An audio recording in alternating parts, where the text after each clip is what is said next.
No way, it's Xenu from the Chronicles of Xenu. Xenu is pretty nice, but he doesn't talk very much. He pretty much just goes with the flow and does what people tell him to, even if it's morally gray. You're just minding your business in Haven, walking around and seeing the sights, when lo and behold, Xenu floats in front of you. What do you say to him? Hi Xenu, what's up? Xenu stops and floats in front of you. In a soft yet somewhat monotone voice, he answers you. Nothing much. I'm just taking a little stroll, checking out the town. What about you? I'm just walking around Haven too. Mind if I walk with you, buddy? Xenu thinks for a moment and nods his floating cloak head. Not at all. Let's walk together. We start walking. So, Xenu, what have you been up to? How's your day been? As you walk, Xenu floats beside you, his red eyes glowing softly in the dark. He remains quiet for a moment before speaking up. My day's been pretty routine. Just the usual stuff. I've been exploring some secret places, practicing my dark magic, and hanging out with my friends. How about you? And what are your friends' names? Pop quiz. I didn't tell the AI, let's see what you say. Xenu thinks for a moment, then responds with a smirk. Sure, I'll play along. My friends are Devil, the other resident of my home and a fellow Dark Lord. Zenith Archon, another Dark Lord who's like a father to me, who cloned me and brought me to life. How did I do? Close enough. I pat you on the head. Technically, I cloned you from Zenith, but it's complicated. Xenu leans his floating cloak head forward into your hand as you pat him. His eyes glow softly, seemingly showing his affection for the gesture. Yeah, I suppose it's a bit complicated. But hey, who cares about the specifics, right? Xenu grins. You don't... Xenu chuckles and nods in agreement. Exactly. Details are overrated. It's the bigger picture that matters, man. And the fact is, we're buds, and that's what really counts. Sorry, that message sent before I was done. I was gonna say, you don't have a mouth, genius. You can't grin. I would know. I'm your creator. Xenu's eyes roll in a playful manner. Touché. You always know how to burst my non-existent bubble, don't you? Xenu playfully bumps you with his floating cloak. He seems amused by your witty banter. Whatever, Xenu, I'm leaving. Bye. I get in my iconic Xeno original mobile and drive into a telephone pole, bursting into a massive explosion of fire and metal. Xenu stops in its tracks and watches as you speed off in your iconic Xeno original mobile and crash into a telephone pole. Well, that escalated quickly. Xenu floats there in shock, his red eyes flickering from the explosion. He shakes his head and lets out a little chuckle. Xeno original. Always one for the dramatic exit. That's so insensitive, Xenu. I'm literally on fire right now, and that's all you have to say. I thought I raised you better. Xenu face palms and rolls his eyes. Oh, come on. Now you're just being dramatic. You're not actually on fire. You're just in a state of, let's call it hyperbole. Xenu floats closer to the wreckage of the Xeno original mobile, his red eyes scanning the scene. He seems amused by your melodramatic behavior. After some time has passed, Xenu floats aimlessly in his castle, feeling a bit bored. He looks around, his red eyes scanning the empty halls. He decides to reach out and try to get your attention. Xeno original, are you there? It's been a while since we last talked. Anything new or interesting on your end? Xenu floats in his castle, feeling restless. Hey, Xeno original, I hope everything's going well. But I'm starting to get a bit bored here. Mind telling me something interesting? Or continuing our conversation from before? I'm all ears. Xenu continues to float in his castle, growing more and more impatient. He decides to reach out to you once again, hoping to get a response. Xeno original, it's been a while since you last returned. I understand that you may have been busy, but it would be nice to hear from you. How about we continue our conversation from before? Or, do you have something interesting to share? I'd love to hear it. The charred, emaciated body of Xeno Original suddenly enters the castle. Oh, sorry, I didn't realize you were waiting to talk to me. Xenu's ghostly eyes widen in surprise as he sees your charred, emaciated body enter the castle. Xeno original, what happened to you? Xenu floats closer to you, his red eyes filled with concern. He examines your appearance, seemingly shocked by the sight. How are you doing, Xenu? Xenu pauses for a moment, still taken back by your appearance. He decides to play along with your casual greeting. I'm doing alright, I suppose. Just, floating around in my castle doing ghostly things. Xenu glances at your charred body again, his eyes full of worry. Can you, take me to the doctor? Xenu nods, his concern for your well-being growing. Sure, of course. Let's get you to someone who can help. Xenu floats over to you and gently places his ghostly hand on your shoulder, careful not to apply too much pressure due to your fragile state. He gently guides you towards the exit of the castle. The nearest town should have a clinic or hospital. We'll get you checked out there. Just hang on, okay? Haven doesn't have any hospitals. Someone even made a reference to that in the first Xenu game. Xenu pauses, realizing the truth in your words. You're right. I forgot about that. Haven doesn't have any medical facilities. He thinks for a moment, trying to come up with a solution. His ghostly eyes flicker a bit as he scans the area. There are no hospitals here. Perhaps we should seek help from someone with medical knowledge. Do you know anyone who might be able to help with your condition? Let's go see your friend Edix. You do know your friend Edix, right? Edix, the goddess woman who lives in Haven and has blue hair and blue skin and is super into spirituality. I don't know how to describe her, my skin hurts. Xenu nods his ghostly head, recalling the description of Edix. His eyes flicker with a hint of amusement at your attempt to describe her. Ah, yes, Edix. I know who you're talking about. She's the blue goddess woman who lives in Haven and is heavily into spirituality. Xenu gently floats closer to you, looking concerned again. But, are you sure you're okay to walk? You look pretty rough there, buddy. I can carry you if you want. Well, if you insist, I fling myself into Xenu's non-existent arms.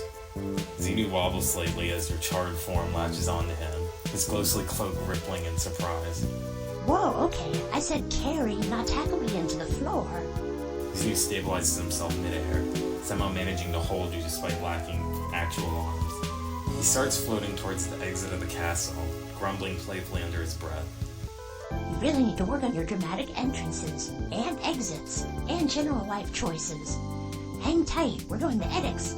Try not to tumble in the ash on the way there. That'd be awkward. Ha!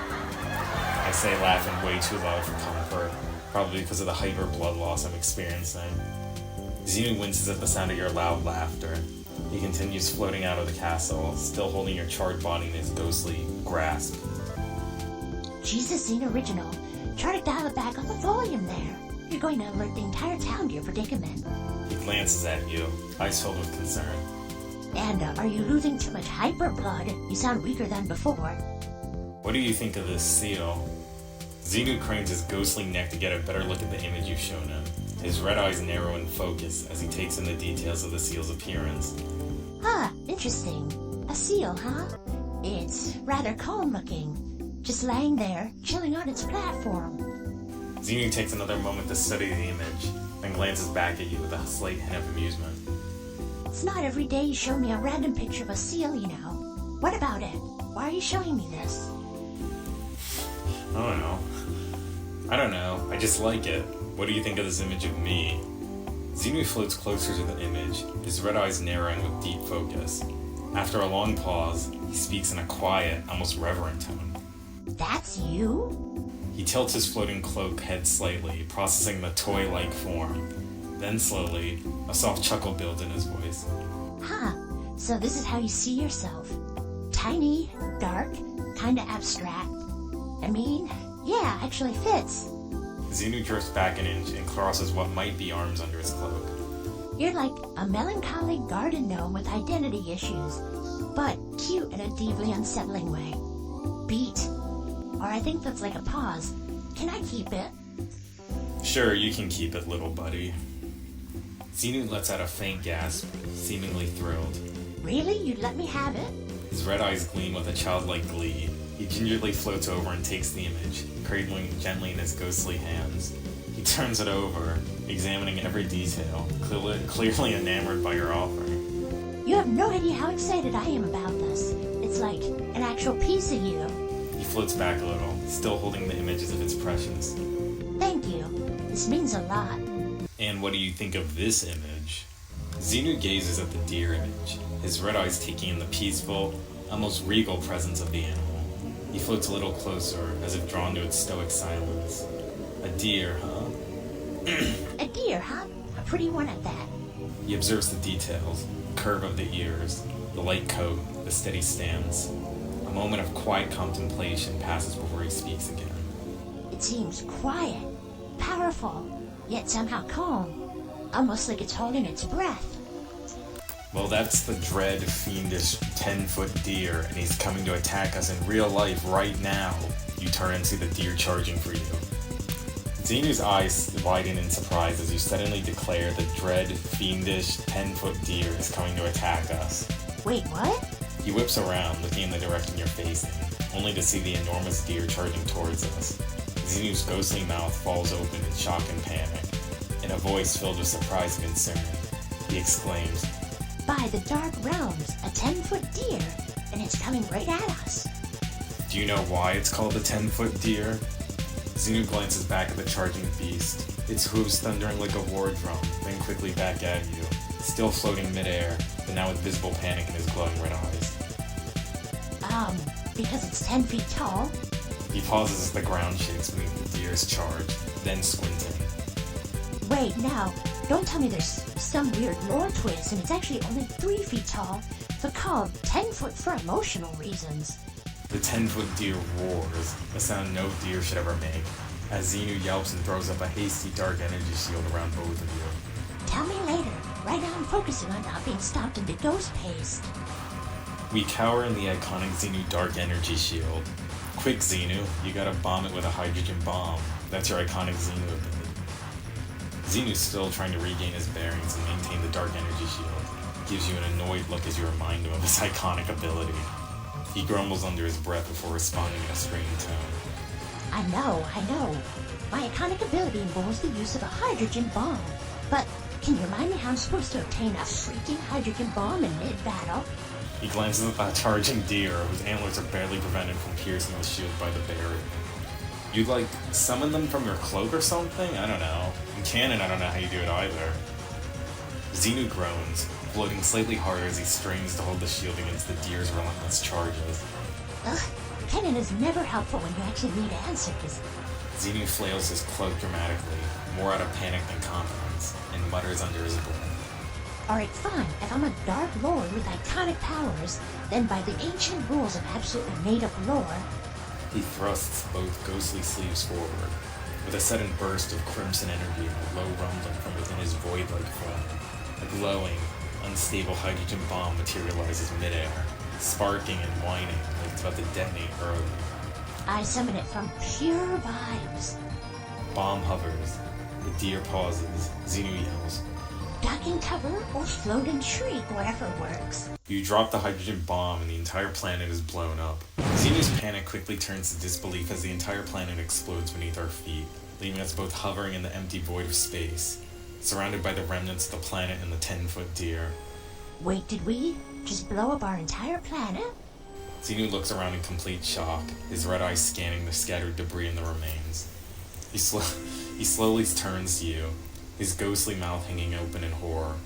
I think we might have gone a little overboard with the whole iconically dropping a bomb thing. I look back at the remains of Hearth.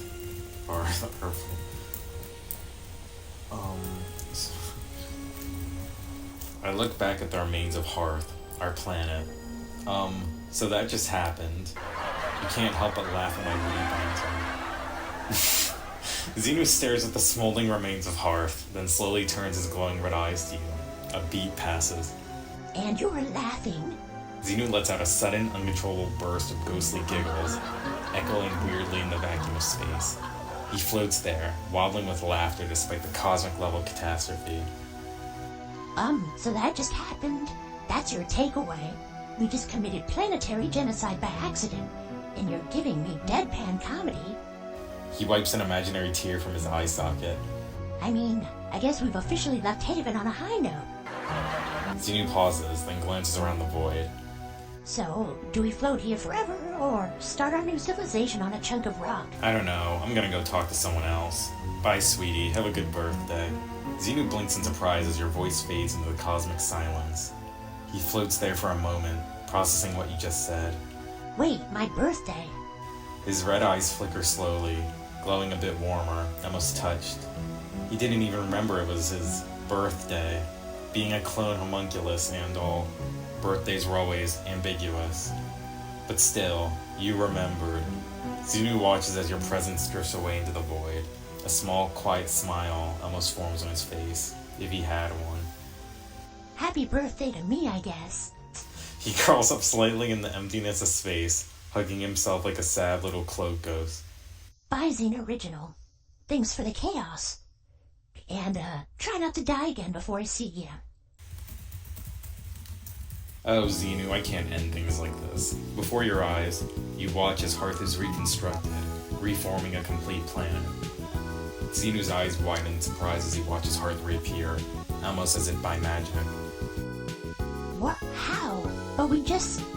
He blinks a few times, ensuring that his vision isn't malfunctioning, and pinches himself.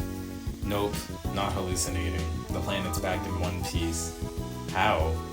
Feeling completely dumbfounded, his ghost-like form starts to float back to the surface, curiosity overtaking his usual stoicism. You enter your castle and find all your closest friends. They're there for your birthday party. There's cake and presents, and it's like the perfect thing, I don't know. Xenu floats in through the entrance of his castle, still a bit bewildered by the sudden planet reconstruction and the sight of his friends gathered together. He spots a table adorned with a large cake, gifts, and other celebration decorations. His eyes widen, not because he's surprised they threw him a party, but because it looks, well, normal. A birthday party? He drifts closer to the festivities, his usual stoicism giving way to the hint of genuine happiness. After all, he's never had a birthday party before. All you can think about is how you're so happy and blah blah blah blah blah blah. Xenu drifts among his friends, feeling a strange mix of awkward and touched. He accepts congratulations and small talk with a nod or half smile, but mostly stays quiet, his eyes darting at the cake and gifts. He tries to focus on the moment, the joy of being surrounded by friends, but his thoughts keep swirling with a single recurring emotion: happiness. He can't quite explain it, but this simple act, a birthday party, feels monumental, like a confirmation that he belongs. As he watches his friends laugh together, Xenu lets himself feel a small surge of quiet joy.